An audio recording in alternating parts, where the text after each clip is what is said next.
So one plus not C2 वालों के लिए काफ़ी खुशखबरी की बात यह है कि अब जो है वो Android 13 जो है स्टेबल वर्जन से पहले बीटा वर्जन भी इसका यूज़ कर पाएंगे। इसको किस तरह से अप्लाई करना है जानेंगे इस पूरी वीडियो में। So start.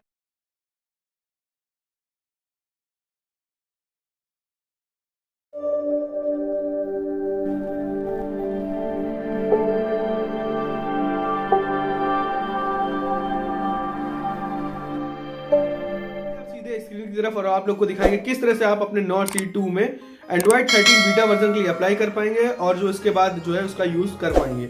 सो चलते हैं अब स्क्रीन की तरफ। देख सकते हो वर्जन अप टू डेट लिख करके आ रहा है। राइट साइड में 3 डॉट पर क्लिक करने के बाद बीटा प्रोग्राम पर क्लिक करेंगे। बीटा प्रोग्राम पर क्लिक करने के बाद फिर से बीटा पर क्लिक करेंगे और यहाँ पर कुछ सेकंड्स का वेट करेंगे। देख सकते हैं यहाँ पर सेकंड्स लिख करके आ रहे हैं नीचे अप्लाई नाउ में।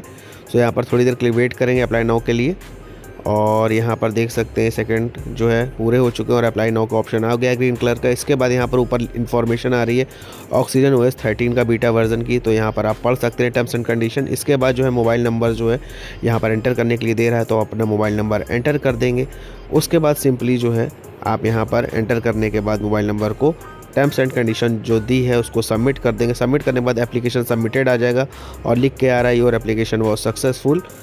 एंड इसके बाद यहाँ पर सिंपली इसको हम डन कर देंगे। डन करने के बाद वर्जन अप टू डेट लिख करके आ रहा है। फिर से 3 डॉट पर क्लिक करेंगे, बीटा प्रोग्राम पर क्लिक करेंगे और अब यहाँ पर जो है अंडर रिव्यू लिख करके आ रहा है। अब आप लोग को पता चल गया किस तरह से आप अपने नॉट C2 में Android 13 के लिए बीटा वर्जन को अप्लाई कर पाएंगे। अगर ये इन्फॉर्मेशन आप लोग को पसंद आई तो प्लीज जल्द से एक लाइक कर दीजिए, एक प्यारा सा कमेंट कर दीजिए इसी तरह की इंटरेस्टिंग वीडियोस के लिए। तब तक मिलते हैं नेक्स्ट वीडियो में। Bye bye, take care, stay tuned.